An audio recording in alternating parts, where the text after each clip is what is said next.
அம்பலவான தேசிகருடைய நமச்சிவாய மாலை மந்திரையன் 10 திருக்கைலாய பரம்பரை போற்றி சம்பந்த சரணாலய அடிகள் திருவடிகள் போற்றி வாரணாம்பிகை உடனவர் தொண்டீஸ்வரர் மங்களாம்பிகை உடனவர் மகிமாலீஸ்வரர் முக்கண்ணி உடனவர் முக்கண்ணப்பர் ஈரோடு திருமுறைக் கழகம் தொண்டர் சீர் பரவுவார் சம்பந்த சரணாலய அடிகள் திருவடிகள் வணங்கி அனைவருக்கும் வணக்கம் சொல்லி வகுப்பை தொடங்குவோம். பண்டார சாத்திரம் போற்றி 10வது மந்திரத்துக்கான பொருள்.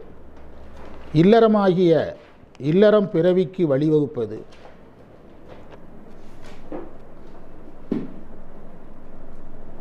இல்லறம் பிறவிக்கு வழிவகுப்பது, அது நீங்க வேண்டும்.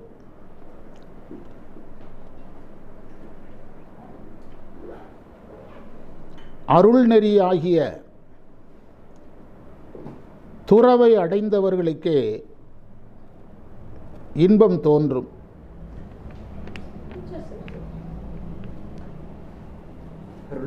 அருள் நெறி ஆகிய துறவை அடைந்தவருக்கே இன்பம் தோன்றும். திருவாவடுதுறையில் விளங்கும் நமச்சிவாய சத்குருவே,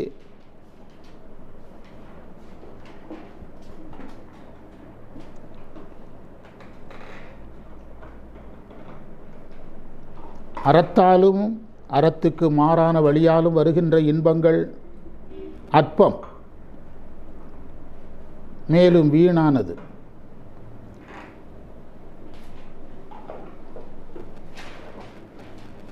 அதனால் பழியும் ஏற்படும். அறத்தாலும் அறத்துக்கு மாறான வழிகளாலும் வருகின்ற இன்பங்கள் எல்லாம் அற்பம், வீணானதாகவும் அமையும்.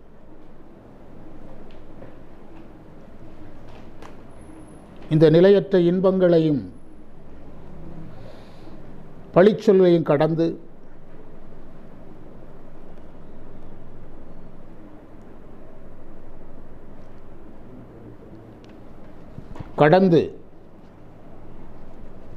கடந்து போக எண்ணாமல்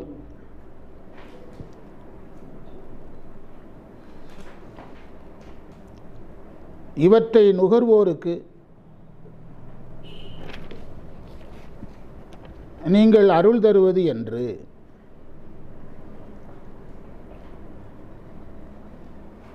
குறிப்புரை. மந்திரத்தை பார்த்து எழுதுங்க. இற்பவம், இல் பவம்னு அர்த்தம். இல்லுனா இல்லறம், பவம்னா பிறவி.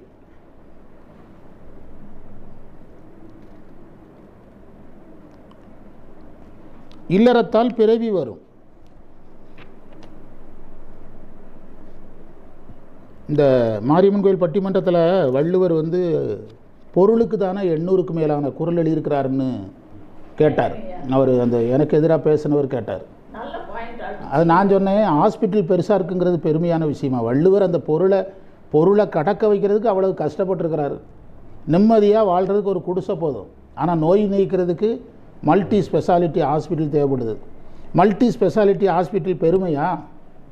அது கடவுள் வாழ்த்து பெருமையானது. அருள்ங்கிற அதிகாரம் பெருமையானது. இதெல்லாம் இவனை அதிலிருந்து வெளியே எடுக்கிறதுக்காக நோய் நீக்குவதற்கான கருவிகள் தான் அப்படின்னு சொன்னேன். இல்லறத்தை ஆமாம், அதான் ஆமாம், அதில் அப்படி கேட்டிருந்தார். அதாவது பொருளிலாருக்கு இவ்வுலகம் இல்லைன்னார் அவர். அந்த குரல் அடிக்கவே முடியாது. நான் சொன்னேன், வையத்துள் வாழ்வாங்கு வான்பவும் வான்பவும் தெய்வத்துள் வைக்கப்படும்னாரு. அப்போ இல்லறத்துக்கு ஒன்று அனுப்புகிறதே நீ எதுக்கு வர்றதுக்கு தானே. வையத்துள் வாழ்வாங்க, பொருளிலாருக்கு இவ்வுலகம் இல்லைங்கிறது உண்மைதான். அந்த பொருள் எதுக்கு, அதை சொல்லு அப்படின்னு கேட்டேன்.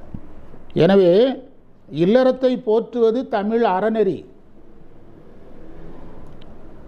இல்லறம்தான் எல்லாம்னா சைவம்னு ஒரு சமயமே வேண்டாம.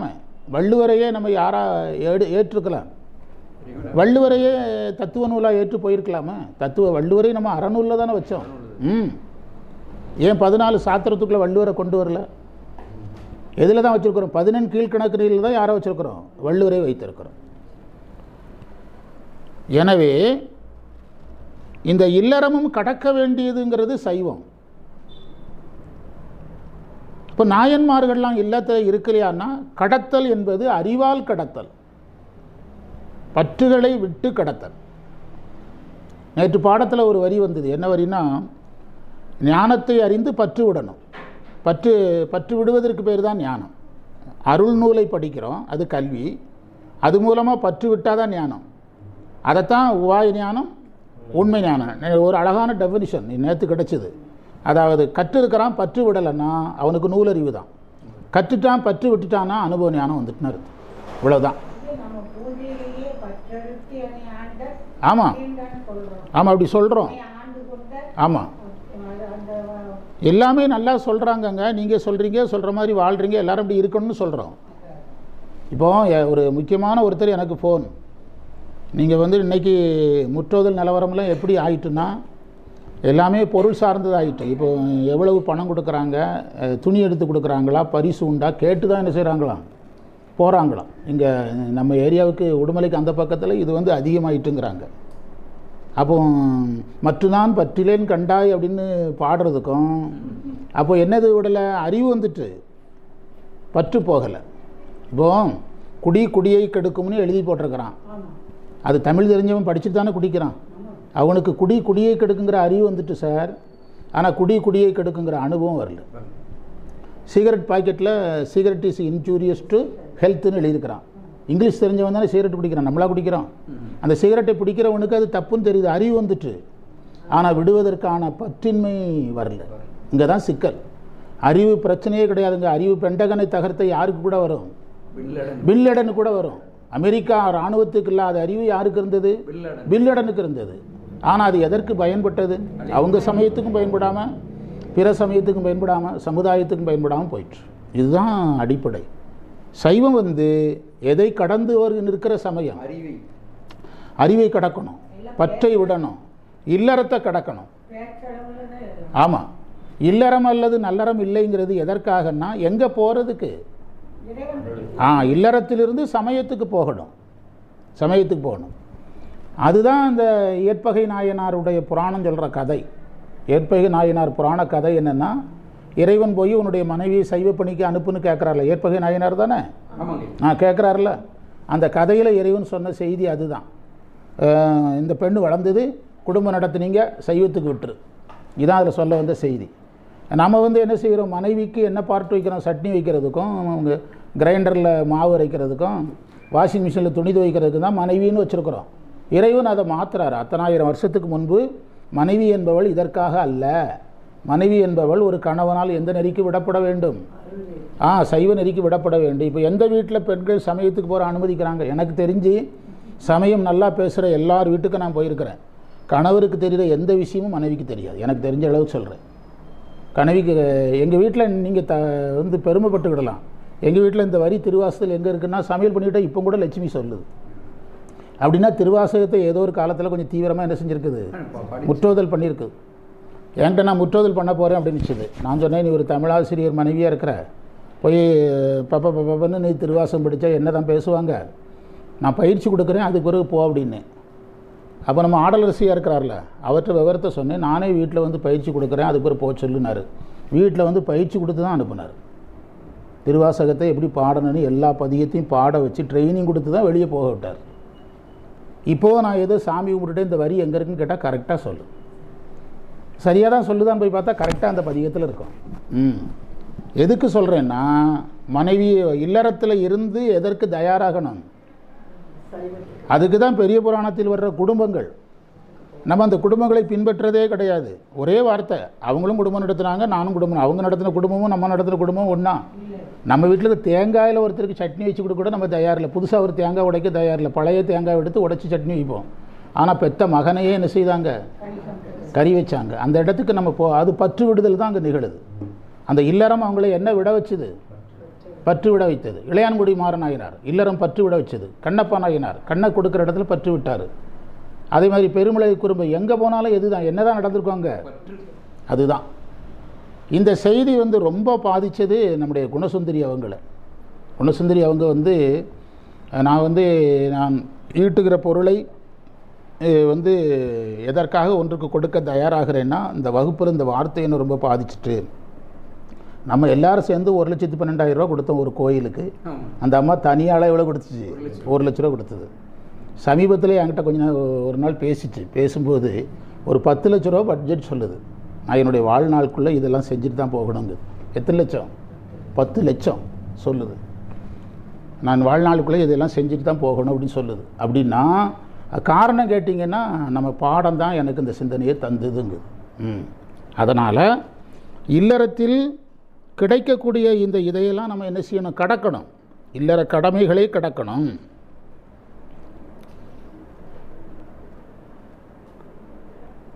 பிறப்பே ஒரு மாயை என்று உணர வேண்டும்.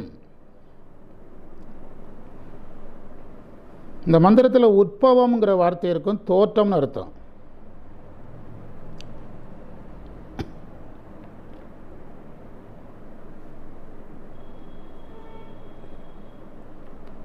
மாதரின்பம் சொற்பு அவமேன்னு ஒரு தொடர் இருக்குதா? இந்த மந்திரத்துக்குள்ளே போய் பாருங்க. சொற்பமாயும் அவமாயும் முடியும்னு அர்த்தம். அவம்னா வீண்னு அர்த்தம்.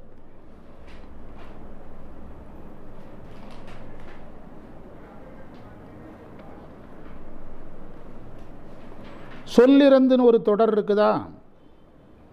நீங்கள் இல்லறத்தில் அழுந்தும்போது பழிச்சொற்கள் வரும். அந்த அழுந்துறவங்களுக்கு அந்த பழிச்சொற்களை பற்றி கவலையே இருக்காது, கவலையே படும். அதாவது ஒரு தொடர் இருக்குது, ஆசை வெட்கமறியாதுன்னு ஒரு தொடர் இருக்குது. இப்போ மது அருந்துறதுன்னு முடிவு பண்ணிட்டான்னா ஊர் அறிய கடையில் போய் நிற்கிறான்ல, அவனுக்கு என்ன இல்லை? வெட்கம் இல்லை. எந்த ஒரு ஆசையும் எதை விட்டுறோம்? ஆசை வெட்கமறியாதுன்னு ஒரு தொடர் இருக்குது. அப்போ இவன் இந்த பழிச்சொல்கள் அவனுக்கு கிடைக்கும். இப்போ நம்ம இருக்கிறோம், இப்போ நம்ம நினைக்கிறோம், நம்ம பண்டார சாத்திரம் படிக்கிறோம், திருவாசம் படிக்கிறோம், திருமுறை படிக்கிறோம். இந்த உங்கள் குடும்பத்துலேருந்து யாருமே வர்றது இல்லைங்க, என்ன சம்பாதிக்க திங்குறீங்க, 3 வேளை திங்குறீங்க, தூங்குறீங்க, என்னங்க வாழ்க்கைன்னு சொன்னால் அவன் அதுக்கு சிரிப்பான தவிர அந்த பழிச்சொற்கள் அவனை என்ன செய்யாது? மாற்றாது. அந்த பழிச்சொற்கள் அவனை என்ன செய்யாது? மாற்றாது. அந்த பழிச்சொற்களை அவன் கண்டுக்கிட்டது இல்லை. விட்டான யாரை பழிப்பான்? உனக்கு வேறு வேலையில்லாம்பா.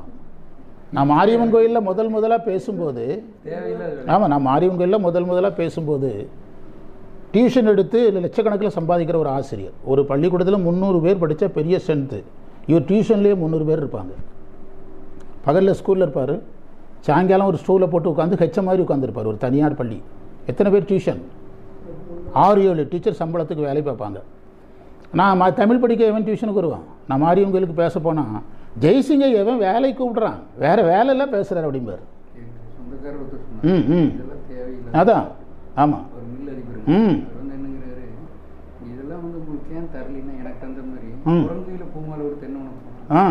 அப்படி சொல்கிறார். வரலங்கிறத அப்படி சொல்கிறாரு. அதை அனுபவிக்கிற கூடியும் அவனேன்னு நினைக்கிறான். எங்கள் தங்கச்சிக்கிட்ட நான் கார் வாங்க போகிறேன்னு சொல்கிறேன், எங்கள் தங்கச்சிக்கிட்ட நான் கார் வாங்க போகிறேன்னு சொல்கிறேன். அதெல்லாம் டிரைவர் சம்பளம் கொடுக்கறது, டேக்ஸ் கட்டுறதெல்லாம் எவனால் முடியும்? தேவையில்லாத. அவங்க என்ன சொல்ல வர்றாங்க தெரியுமா? காரில் போகிறதுக்கு பிறந்தது நாங்கள், நீ கிடையாதுன்னு அர்த்தம் அவங்க சொல்ல வர்றது. ஆமாம், பூமாலை கொடுத்த மாதிரி அதை நம்ம வேஸ்ட் பண்ணுவோன்னு அர்த்தம் அவங்க.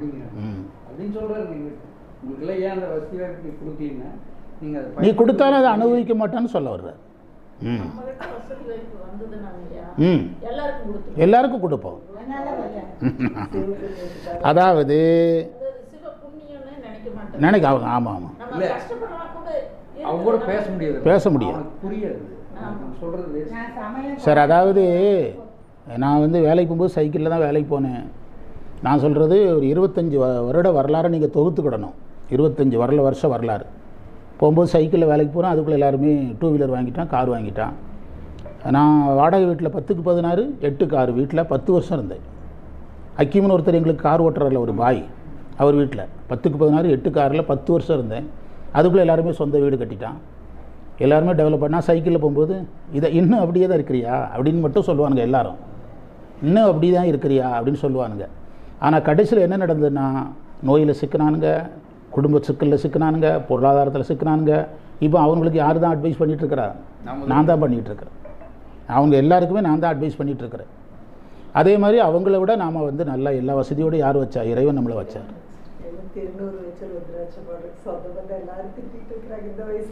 ஆமாம், அதெல்லாம் சொல்லுவாங்க. அதாவது அதைத்தான் அவர் சொன்னார், இந்த தவறு செய்பவர்கள் பழிக்கு அஞ்சுவதில்லை. இப்போ மந்திர பொருள் ஒரு தடவை படிச்சுட்டு போங்க. மந்திர பொருளே உங்களுக்காக படிக்கிறேன். இல்லறமாகிய பிறவிக்கு வாயிலாகும் நெறி. தெரிஞ்சிடுங்க, இல்லறம் அல்லது நல்லறம் இல்லைன்னா இல்லறத்தினால பிறவி போகாது. இல்லறம் நல்லது தான். பிறவி போகிறதுக்கு எங்கே வரணும்? ரெண்டாவது இன்ஜினுக்கு வரணும். சைவத்துக்கு வரும்போது நாங்கள் இதை தான் பேசிட்டு வந்தோம். 2 இன்ஜின் பிறவி போகிறதுக்கு சமய இன்ஜினில் ஏறணும். அந்த ரயில் பெட்டி வேறு, இந்த ரயில் பெட்டி வேறு. இந்த பெட்டியில் இறங்கி அந்த பெட்டியில் ஏறணும். நெறி நீங்க அருள் நெறியாம் துறவரத்தை. அப்போ இதுக்கு அடுத்து சைவ நெறின்னு சொல்கிறோம். அதை துறவு நெறின்னு சொல்லணும். சைவத்துக்கு வந்தாலே என்ன நெறி தான், அதை பப்ளிக்காக பேச முடியல. என்ன ரீசன் நான் சொல்கிறேன் உங்களுக்கு. முதல்ல நம்ம அதாவது சமய நெறியில் தமிழருடைய வலு மூலம் எதுனா அறந்தான், சமயம் கிடையாது. முதல்ல அதை ஒத்துக்கிடணும். தமிழருடைய அடிப்படையே என்னது தான், அறம் தான். அதனால தான் 11 கீழ்கணக்கு வந்தது, 8 தொகை வந்தது, 10 பாட்டு வந்தது, காப்பியங்கள், பெருங்காப்பியம், சிறுகாப்பியம் வந்தது. அது வரும்போது பெரிய சமய நூல் ஒன்றும் வரல. ஒன்று திருமுருகாற்றுப்படை.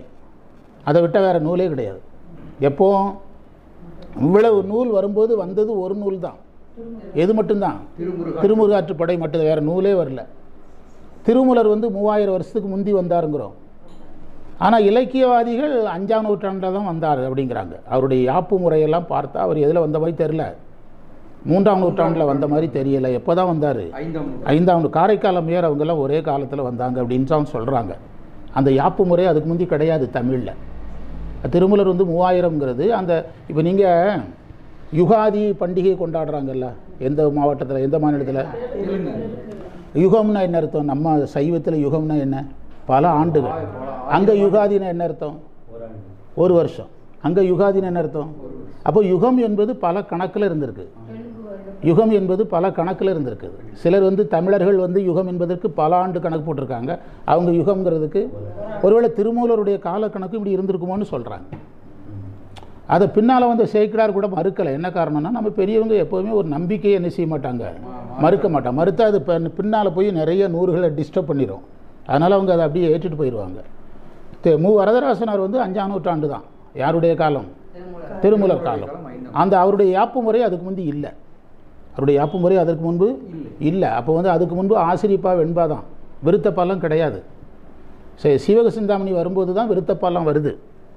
சீவக சிந்தாமணி வந்த பிறகு தான் விருத்தப்பா வருது. கம்பர் அதை பின்பற்றி கம்பர் விருத்தம் பாடுறார். இப்படி நீங்கள் இலக்கியத்துக்குள்ளே போயிட்டு வந்தால் தான் இதெல்லாம் புரியும்.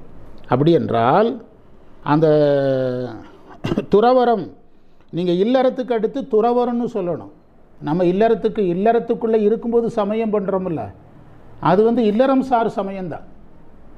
நவகிரகத்தை கும்பிட்றது, பிரதோஷத்துக்கு போகிறதுலாம் நீங்கள் அங்கே போய் என்ன செய்கிறீங்க? பேரை நல்லா இருக்கணும், பேத்தி நல்லா இருக்கணும், நல்லா டெய்லி சாமிகிட்ட வேண்ட வேண்டியது வருது.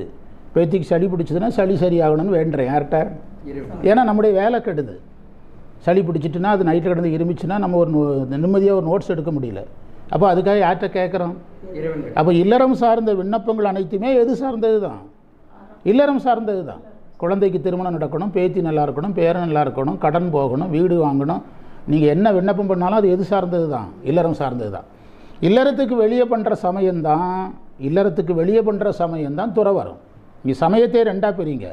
இல்லறத்தில் இருந்து கொண்டு பண்ணுற சமயம், இல்லறத்தில் இருந்து கொண்டே இல்லறத்துக்காக வேண்டாமல் இறைவனுக்காகவே வேண்டுவது. புரியுதா? நான் அந்த சுந்தரர் நிலையில் நிற்கிறது. ஆமாம், நாயன்மார் நிலையில் நிற்கிறது. நாம் இல்லறத்தில் இருந்து கொண்டு நம்ம வீடு பேர் கேட்கறது இல்லை. வீடு பேர் எப்படி கேட்க மனசு வரும்? மனைவி மக்களோட பேரம்பேத்தியோட வாரும்போது எந்த உயிர் வீடு பேர் கேட்கும்? உறுதியாக கேட்காது.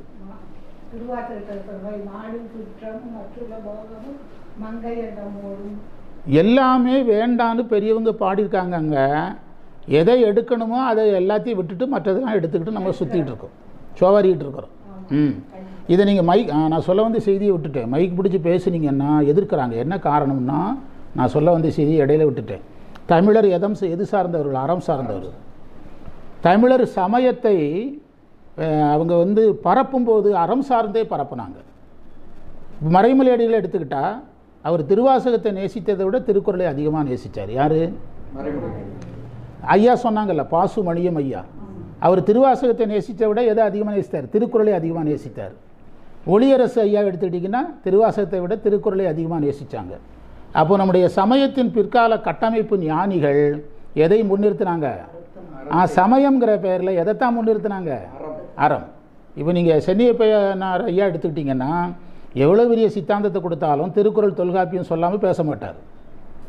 அதனுடைய இன்றைக்கு அந்த தாக்கம் இருக்குது. திருக்குறள் தொல்காப்பியம் சொல்லாமல் 1 மணி நேரம் பேச சொன்னீங்கன்னா தொல்காப்பியம் திருக்குறள் சொல்லாமல் பேச மாட்டார். அவனுடைய சமயம் எது சார்ந்ததாக போயிட்டு திரும்பவும் அறம் சார்ந்ததாயிட்டு. அதற்கு காரணம் என்னென்னா, எப்போதுமே ஒரு சமுதாயம் வளரும்போது அதற்கு முந்தைய படியை கையில் வச்சுக்கிட்டு தான் வளரும், அதை விட்டுட்டு வளராது. இப்போ வள்ளலார் வந்து ஜோதியை வைக்க வேண்டிய கட்டாயம் வந்தது, திரும்ப வந்தாருன்னா ஜோதி வேண்டாம்பார். அவர் வந்து சமயத்திலிருந்து இங்கே வரும்போது சமயத்தில் இருக்கிற ஒரு ஜோதியை வைக்க வேண்டிய கட்டாயம் வந்தது. இப்போ அவதாரம் செஞ்சார் வச்சுடுங்க, எது வேண்டாம்பார்? ஜோதி வேண்டாம்பார். எப்போவுமே ஒரு ஃபிலாசபி உருவாகும் போது முன்னைய கட்டமைப்போடு கைகோர்த்து தான் வளரும். இதுதான் நமக்கு நடந்தது. நமக்கு வேதம் தெரியாது, இந்த தத்துவ கோட்பாடுகளுக்கு உபனிஷத்து ஆதாரங்கிறது தெரியாது. வேதாந்த தெளிவா அப்படின்னு உமாபதி சிவன் சொன்னால் அதுக்கு நம்ம வேற ஒரு பொருள் சொல்கிறோம். அதுக்கு நம்ம என்ன செய்கிறோம்? அது வேற ஒரு பொருள். வேதம் 4ன்னா அறம்பொருள் இன்பம் வீடு தான் வேதம். நான் என்ன சொல்கிறேன், அறம்பொருள் இன்பம் வீடு தான் வேதம்னு எடுத்துக்கிடுவோம், ரிக்கேஜுரு சாமம் அதோட வேதம்னு எடுத்துக்கிடுவோம்னா நம்ம அதுக்கு சம்மதிக்க மாட்டேங்கிறோம். இதெல்லாம் வந்து இந்த கட்டமைப்புகளில் வரக்கூடிய சூழல். இது காலப்போக்கில் என்ன ஆகும்னா டைவெர்ட் ஆகி இப்போ இன்றைக்கி திருமுறை வேதம்ங்கிறது என்னதுன்னா இல்லறத்தில் சமயம், இல்லறம் கடந்த சமயம், அதுதான் துறவரம். ஆமாம், எது தொடங்கப்பட்டாலும் அது தன்னுடைய நோக்கத்தை விட்டு விலகி போயிடும் காலப்போக்கில். அதாவது ஒரு முனிவர் பகுப்படுத்திக்கிட்டே இருக்கிறாரு. அவர் குடியிருக்கிற இடத்துல இருக்கிற ஒரு பூனை வந்து வகுப்பை கிராஸ் பண்ணி தொந்தரவு பண்ணுது. அதனால் அவர் என்ன சொல்கிறாரு, பூனையை பிடிச்சி ஒரு இடத்துல கட்டி வைங்கிறாரு. இது வகுப்பு நடக்கும்போதெல்லாம் நடக்குது. அவர் இறந்துடுறாரு. அவர் பூனை வர்றதில்லை. பிறகு ஐயா பேசும்போது பூனை கட்டி வைக்கணுங்கிற சடங்கையாக விட்டீங்கன்னு சொல்லி ஒரு பூனையை கம்பல்சரி என்ன செய்கிறாங்க, கட்டி வைக்கிறாங்க. இப்படி தான் சடங்குகள் உருவாகுதுங்கிறாங்க அறிஞர்கள். இப்படி தான் எது உருவாகிறது, சடங்குகள் உருவாகிறது இப்படி தான். இப்போ பொங்கல் கொண்டாடுறோம், நம்ம வயலில் விளைஞ்ச பச்சரிசியில் பொங்கல் வைக்கணும், நம்ம வயல்லேருந்து பூளைப்பூ பறிச்சுட்டு வரணும், நம்ம வயலில் விளைஞ்ச கரும்பு வேணும், நம்ம வயலில் விளைஞ்ச மஞ்சள் வேணும். இது எதுவுமே இல்லை. ஆனால் எதாக மாறிட்டு சடங்காயிட்டு. நம்ம வயலில் விளைஞ்ச இப்போ எங்கள் ஊரில் நாங்கள் பொங்கல் கொண்டாடும்போது கரும்பு ஒன்று தான் விலைக்கு வாங்குவோம். ஏன்னா எங்கள் மண்ணில் விளையாது, மற்ற எல்லாமே எங்கள் மண்ணில் உள்ளது தான். வாழைத்தண்டு நம்ம மண்ணில் உள்ளது, பூளைப்பூ எங்கள் வயலில் நாங்களே பறிச்சுட்டு வருவோம், நெல் தை மாதத்தில் எங்கள் வயலில் விளைஞ்சிரும். அவன் பொங்கல் கொண்டாடுறதுக்கு தகுதி உள்ளவன். இப்போ நேரே நம்ம பஸ் ஸ்டாண்டுக்கு போகிறோம், அங்கே வச்சுருக்கிறோம், எல்லாத்தையும் வாங்கி பொங்கல் கொண்டாடுறவன் யாருன்னு பார்த்தா அவனுக்கு எதுக்கு சம்மந்தம் கிடையாது, கலப்பையை கூட தொட தெரியாது, ஒரு காளமாட்டை பிடிக்க தெரியாது. உண்டா இல்லையா? இப்படி யோசிச்சிங்கன்னா தான் சமயம் புரியும். இன்றைக்கி நம்ம ஒரு புது செய்தி கண்டுபிடிச்சிருக்கிறோம். இல்லறத்தில் இருந்து சமயம் பண்ணுறது வேற, இல்லறத்தில் இருந்து கொண்டு துறவோடு சமயம் பண்ணுறதை தான் இது வலியுறுத்துது. அதுக்காக நீங்கள் துறவின்னா எல்லாரும் சாமியாரா போங்கன்னு சொல்லலை. உணர்ச்சி விசேடம்னு எழுதுவார் சிவஞான முனிவர். உணர்ச்சி விசேடம்னா அறிவில் ஏற்படுற மாற்றம் தான் உணர்ச்சி விசேடம்னு அதுக்கு பேர். பதட்டம் இல்லாமல் இருக்குங்க. ஆமாம், கொஞ்சம் பற்று குறையும் போது உங்களுக்கு பதட்டமே போயிருமே.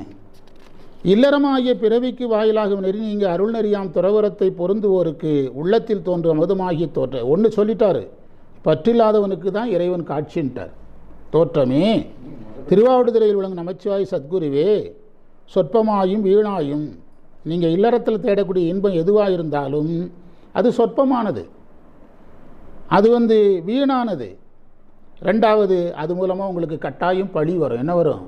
கட்டாயம் பழி வரும். அது மூலமாக பழி வரும். இப்போ ஒரு சமயம் பண்ணுறார் ஒருத்தர். இப்போ நானே நம்ம நிகழ்ச்சி நடத்துகிற வரவு செலவு சுத்தமாக சொல்கிறேன். இதே நான் குடும்பத்துக்கு வெளியே ஏதோ ஒரு இடத்துல ஒரு குடிசை போட்டுட்டு இருந்தால் நான் வரவு செலவு சொல்ல வேண்டியதில்லை. என் மேலே உங்களுக்கு சந்தேகம் வராது. என் மேலே உங்களுக்கு என்ன வராது? சந்தேகம் வராது. குடிசையில் தான் இருக்கிறாரு, குடும்பத்துக்கும் அவருக்கும் தொடர்பு இல்லை, தனியாக இருக்கிறாரு, என்ன வரவு செலவு பண்ணிட போகிறான்னு வரும். ஆனால் குடும்பத்தோடு இருக்கும்போது உங்களுக்கு என்ன செய்யும்? சந்தேகம் வரும். வாத்தியார் இதில் தான் வீடு கட்டுறாரா? ஆமாம், கார் வேறு வாங்கியிருக்கிறாரு. அப்போ என்ன பழி சொன்னாங்கல்ல என்ன சொல்கிறீங்க? அதே நீங்கள் சமயத்துக்கு வெளியே நீங்கள் இல்லறத்துக்கு வெளியே பண்ணிங்கன்னா உங்களுக்கு பழி கிடையாது. பொது வாழ்க்கை. ஆமாம், பழி வரும். ஆமாம். இப்போது அந்த வேதாந்த நெறியில் துறவிகளுக்கு ஆண் பெண் வயசானவங்க பெரியவங்க எந்த வேறுபாடும் இல்லாமல் உதவி பண்ணுவாங்க. எதில்? வேதாந்த நெறியில். அங்கே எந்த விமர்சனமும் வராது. ஏன் தெரியுமா? அவன் துறவின்னு அவரை முன்னால் நிறுத்திடுறான். இதே நீங்கள் சமய நெறியில் பாருங்கள், எல்லாமே விமர்சனத்துக்கு வரும். அவரை சம்பாதிக்க விடுறதில்ல, அவங்கள வேலைக்கு போக விடுறதில்ல, அவங்கள வந்து தொந்தரவு பண்ணி வகுப்புக்கு வாங்க அங்கே வாங்கன்னு டிஸ்டர்ப் பண்ணுறாரும்பாங்க. பாதிக்கப்பட்டவருக்கு ஆமாம் உதவி பண்ணாங்க. ஆமாம் ஏன் சிவகுமார் அந்த ஆளுக்கு உதவி பண்ணுறாரு? ஆமாம், அப்படி தான் கேட்பாங்க. வேற மாதிரி சொல்லி நீங்கள் வந்து இந்த கோணத்தில் இந்த நூலை படித்தாதான் இல்லறவாசிகள் இதை கையாள முடியும். இதை ஏன் கையாள பயப்படுறாங்கன்னா, இது யாருக்குரியதுன்னு முடிவு பண்ணிட்டாங்க, துறவிகளுக்குரியதுன்னு. அப்படி துறவி உரிக்கிறதுலாம் கிடையாது. நீ எந்த இல்லறத்தில் இரு, எந்த அறத்தில் வேணாலும் இரு, இந்த நிலைக்கு நீ வராமல் இறைவன் கிடையாது. நீ எங்கே இருந்தாலும் கிடையாது. ஆமாம், இறைவன் கிடையாது. இதான் மந்திரம். அடுத்த மந்திரத்துக்கு போகலாம்.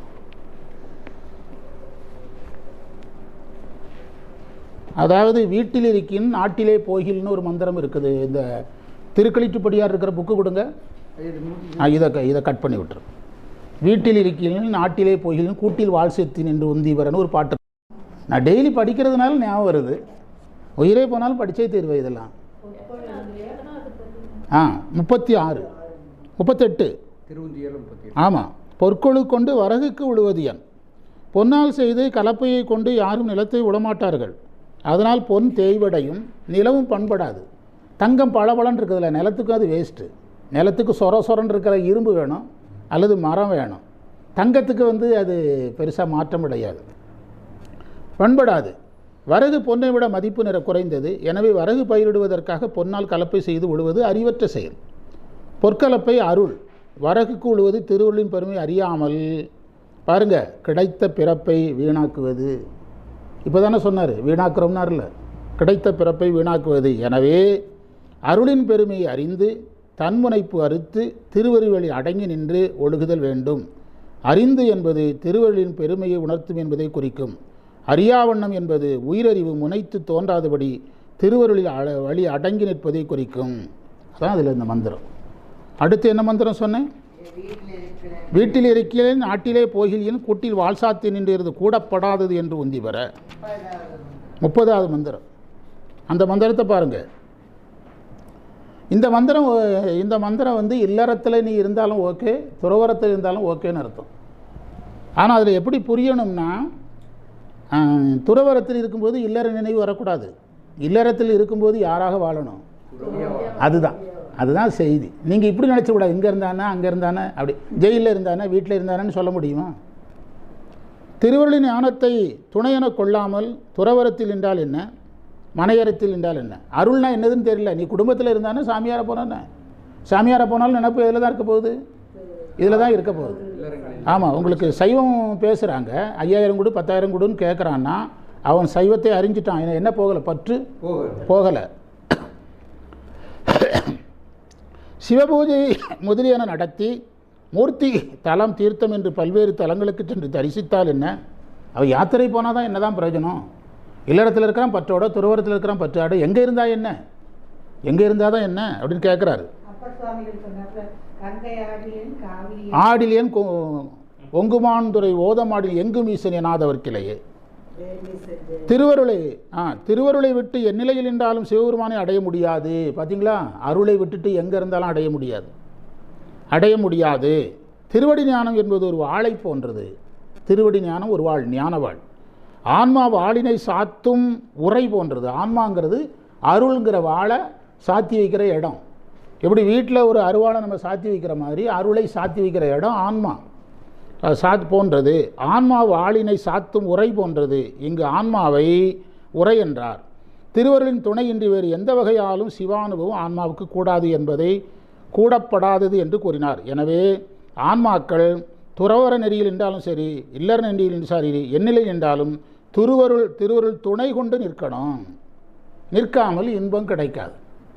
இப்போ இது வந்து உங்களுக்கு இல்லறத்துக்கு சப்போர்ட் பண்ணுற மாதிரி இருக்கும். ஆனால் இல்லறத்தில் இருந்து கொண்டு நம்ம இல்லற பற்றை வைத்து கொண்டு நீங்கள் என்ன பற்றில் நிற்க முடியாது, திருவருள் பற்றில் நிற்கவே முடியாது, ஒரு நாளும் முடியாது. இல்லறம் நம்ம எதில் தான் செலுத்தோம், பொருள் பற்றில் தான் செலுத்தோம். நீங்கள் சன்மார்க்க சித்தியார்னு ஒரு நூல் இருக்குது, அதை படிச்சிங்கன்னா இது சுத்தமாக புரிஞ்சிடும். சன்மார்க்க சித்தியார் எழுதப்பட்ட நோக்கமே ஒரு கேள்வி தான். அதில் துறந்தவன் பெரியவனா துறக்காதவன் பெரியவனா? கடைசியில் அந்த நூல் எப்படி முடிஞ்சிடும்னா, துறந்தவன் நட்சத்திரம் மாதிரினா துறக்காதவன் நட்சத்திரம்னா துறந்தவன் சூரியன்னு முடிச்சிருவாங்க. துறக்காதவன் நட்சத்திரத்துக்கு சமம், துறந்தவன் எதற்கு சமம், சூரியனுக்கு சமம்னு அந்த நூல் முடிஞ்சிடும். சன்மார்க்க சித்தியார், இதே பண்டார சாஸ்திரத்தில் இது பதிவாயிருக்கு, அப்படி தானே? ஆமாங்க. இதோட சேர்த்து நம்ம இணைக்கணும். அதோட சேர்த்து நம்ம ஏழாம் திருமுறை படிப்போம். ஏன்னா இந்த இதுக்குரிய ஸ்பெஷல் ஏழாம் திருமுறை தானே, அதை எடுக்க முடியாமல் போயிடக்கூடாது, நேரம் காரணம். அப்படியே கண்டினியூவாகவே போட்டு ஒன்றும் பிரச்சனை இல்லை. ஆமாம். எத்தனாவது பதிகம்? அதை எடுத்து இணைக்க வேண்டியது வந்திருக்கு ஐயா. இதுன்னா 2 பிட்டை கொடுத்துருங்க. எப்படினாலும் சரி.